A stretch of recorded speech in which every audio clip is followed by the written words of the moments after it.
চলতরিৎ সবার আগে রোধ নিজ কোনটির উপর নির্ভর করে না, তড়িৎ প্রবাহ কেন রোধ নির্ভর করছে R equals to rho into L by A. তার মানে কি এল হচ্ছে যে দৈর্ঘ্য আর এ হচ্ছে যে ক্ষেত্রফল, মানে আর রো হচ্ছে আপেক্ষিক রোধ, এই তিনটার উপর নির্ভর করে। একটি তারকে দৈর্ঘ্য দ্বিগুণ করলে এর প্রস্থচ্ছেদের ক্ষেত্রফল অর্ধেক করলে এর রোধ কত 4 গুণ কেমনে, R equals to rho L by A আমার সূত্র, এটা উঠে মানে সমানুপাতিক এল বাই এ। তার মানে কি দৈর্ঘ্য দ্বিগুণ এটা হাফ করলাম, তার মানে এটা আবার দ্বিগুণ করলে তার মানে কি 4 গুণ হয়ে গেল। ওকে, এভাবে একটি কোষের তড়িৎ সূত্র 1.5 ভোল্ট অভ্যন্তরীণ। আচ্ছা, এখন একটা কাহিনী আছে, অনেক ইনফরমেশন দিল, দিয়ে বলল এটাকে এত গুণ করলাম, ওইটাকে অত গুণ করলাম, এটাকে 3 গুণ করলাম, ওইটাকে 5 গুণ করলাম, আপেক্ষিক রোধ কত গুণ হবে, আপেক্ষিক রোধ কত গুণ চেঞ্জ হবে, আপেক্ষিক রোধ কি চেঞ্জ হলে আপেক্ষিক রোধ আগের মতো থাকে, এরকম একটা কোয়েশনও জিএসটিতে দিছে, বিশাল এক ইনফরমেশন দিছে। লাস্টে জিজ্ঞেস আপেক্ষিক রোধ, আপেক্ষিক রোধ তো বাজে চেঞ্জই হয় না, তার মানে কি আপেক্ষিক রোধ কত চেঞ্জ কত 0, এটা এরকম ম্যাথও আসে, তো বড় প্রশ্ন থেকে ঘাবড়ে যাবে না কখনো। একটি কোষের তড়িৎ চলন শক্তি 1.5 ভোল্ট অভ্যন্তরীণ রোধ 22 ওহম, এর প্রান্তদ্বয় 102 রোধের তার দ্বারা সংযুক্ত করলে তড়িৎ প্রবাহিত কথা আমার সোজা সূত্র I equals to E by R plus R. Okay, E হচ্ছে 1.5 ভোল্ট আর এটা হচ্ছে 102 আর অভ্যন্তরীণ রোধ হচ্ছে 22, সোজা কথা। তার মানে কি 1.5 বাই 124। ওকে, তো এই 1.5 মানে কি, 1.5 মানে যে 3/2 না। ওকে, তো আমি তার মানে উপরে থাকলো 3 আর নিচে চলে আসলো 2, 124কে 2 দিন গুণ করলে কত 248। ওকে, তার মানে এবার আমরা জাস্ট ক্যালকুলেশন কেমন আমি বললাম, এরকম উপরে ছোটো নিচে বড় হলে কি পয়েন্ট বসাবো, এরপর কি পয়েন্ট বসালে একটা 0, এরপর হয় না, তার মানে আরও একটা জিরো বসালে কত 1.1, এরপর সামথিং, তার মানে এটাই আনসার। ওকে, এরপর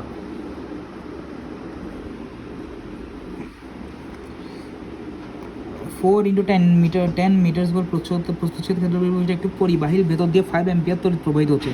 পরিবাহীর মধ্যে চার্জ ঘনত্ব এত হলে ইলেকট্রনের ড্রিফট স্পিড কত, ইলেকট্রনের আমরা জানি কি I equals two NAVE। Okay, NAVE, I equals two কি NAVE। আচ্ছা, আই ইকুয়ালস টু NAVE, তো এটা হচ্ছে আমার ঘনত্ব, আমার চাইছে কি ভেলোসিটি, ভি হচ্ছে যে I বাই NAE।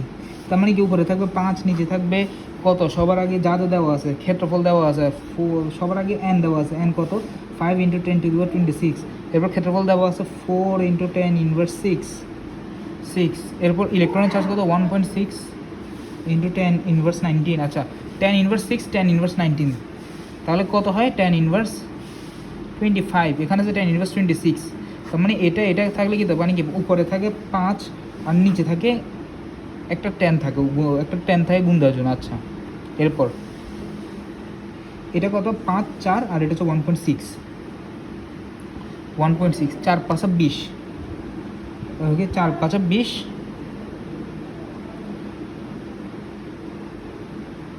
আচ্ছা 5 5 তো কাটা, 5 5 তো কাটা, তার মানে আলটিমেটলি থাকে কত 4 আর 1.6 মানে কি 4কে দ্বিগুণ করে 4 15 কত 60, 1.6 মানে 60-এর মতো, ঠিক আছে। তার মানে কি 5/60, তার মানে কি 1/60 আনসার। তার মানে কি এবার পয়েন্ট বসাই 0, 60 হচ্ছে হয় না, তার মানে আরেকটা 0 বসাই, একটা 0, তার মানে 1.1, এরপর কিছু একটা, তার মানে এটাই আনসার কাছাকাছি, ঠিক আছে। আমার কথা হচ্ছে আমার তো অ্যাকুরেট আনসার দরকার না, আমার কাছাকাছি একটা মান পাইলেই হবে। তুল্যরোধ কেমন, এটার একটা ইন্টারেস্টিং তুল্যরোধ আছে, বর্তনীটা আঁকি। সেকেন্ড পেপারে স্থির তড়িৎ তাপগতিবিদ্যা, স্থির তড়িৎ চলতরিতি যা টাইম নেবে, এরপর এগুলো 1 ঘন্টা দিব শেষ চ্যাপ্টার সব।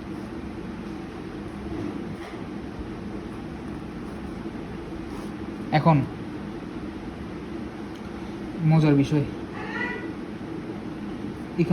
এখানে 2 10 ভোল্ট দিছে, 2 3 10। আচ্ছা, ভেরি নাইস। আচ্ছা দেখো, কারেন্ট যেতে এখানে চিন্তা করো, দেখো ও রাস্তা একটা পাই গেছে না, ওরার দরকার আছে এই বাধাগুলো দিয়ে যাওয়া দরকার নেই, তার মানে এগুলো বাদ। তার মানে আমার কারেন্ট, তার মানে একমাত্র রোধ কত 2, তোমাকে 2/10, আমার কারেন্ট কত 2/10, সরি 10/2, V/R 10/2, তার মানে কি 5 অ্যাম্পিয়ার আনসার। ওকে, এটা এই সেম ভুল সবাই করে। 4টি বৈদ্যুতিক রোধ যখন 1 2 3 4 ওহম পরস্পর শ্রেণী সমবায় যুক্ত করলে বল করলে কোনটির মধ্য দিয়ে বেশি বিদ্যুৎ প্রবাহিত হয়? আচ্ছা, শ্রেণীতে মানে কি সবগুলোর মধ্যে সমান বিদ্যুৎ প্রবাহিত হয়। আচ্ছা, ওকে। এবার কারেন্ট ডিভাইডার রুল বুঝাই দিই। কারেন্ট ডিভাইডার রুলটা কেমন? ধরো এটা একটা বর্তনী, ওকে, এটা একটা বর্তনী,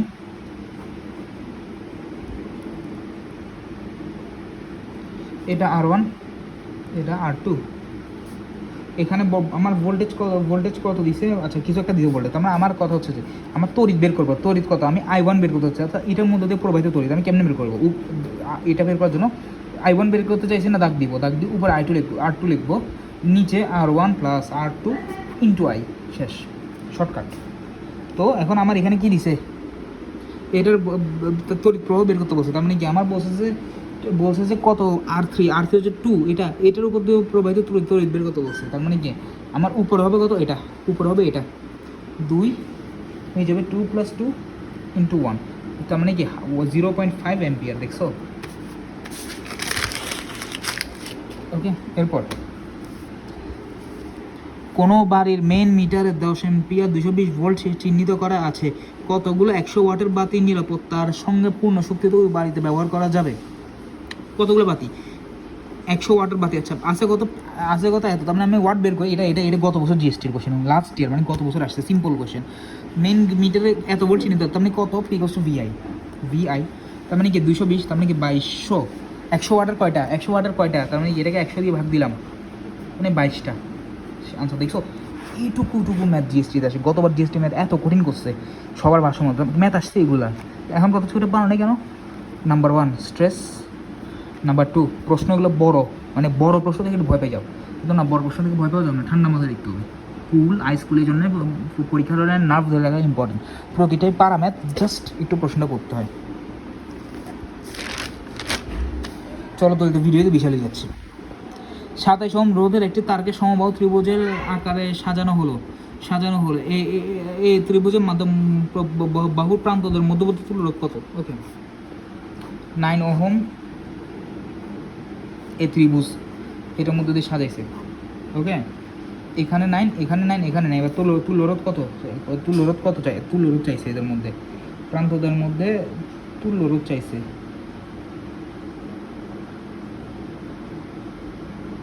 ওকে, সবার আগে এই দুইটা আছে শ্রেণীতে, তার মানে 9, তার মানে কি 9 + 3, আচ্ছা 18, তার মানে এই দুইটা মিলে হয়ে গেলো 18। ওকে, এই দুইটা আবার কিছু আছে সমান্তরাল, যেহেতু কারেন্ট ডিভাইড হয়ে যায়, কারেন্ট ডিভাইড হয়ে গেলে কি সমান্তরাল আছে, মানে কি এবার শর্টকাট গিয়ে 9 × 18 আর নিচে 9 + 18। ওকে, এটা মেইন সূত্র হচ্ছে 1/R1 + 1/R2, এই বড় সূত্রটা, এটা আমি শর্টকাটে করছি।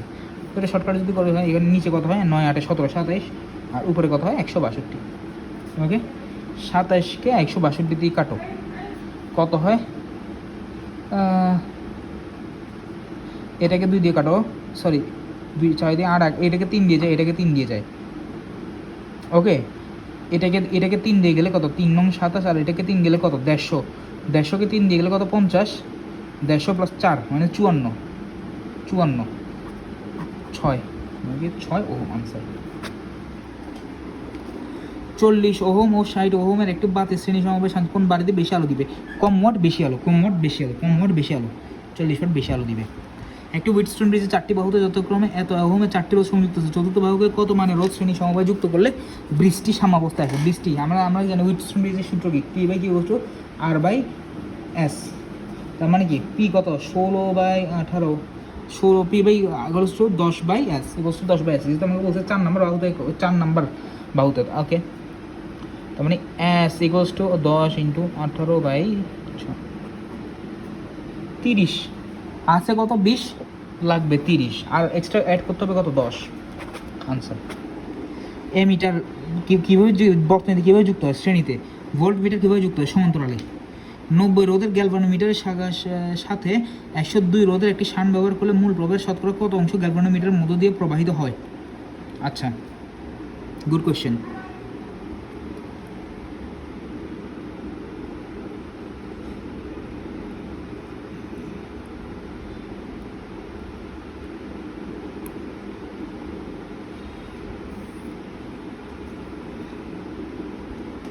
সেটা লাগবে না, এইটুকু যদি বুঝে থাকো এনাফ এনাফ। এই টাইপের যদি কোনো ম্যাথ আটকা আমি পরে দেখে দেবো, কারণ এখানে আমার মনে হচ্ছে এখানে আমি একটা ক্যালকুলেশন মিস্টেক করছি, এই জন্য লাগবে না লাগবে, বাট আমার মনে হচ্ছে আমি একটা ক্যালকুলেশন মিস্টেক করছি এই জায়গায়, এই জন্য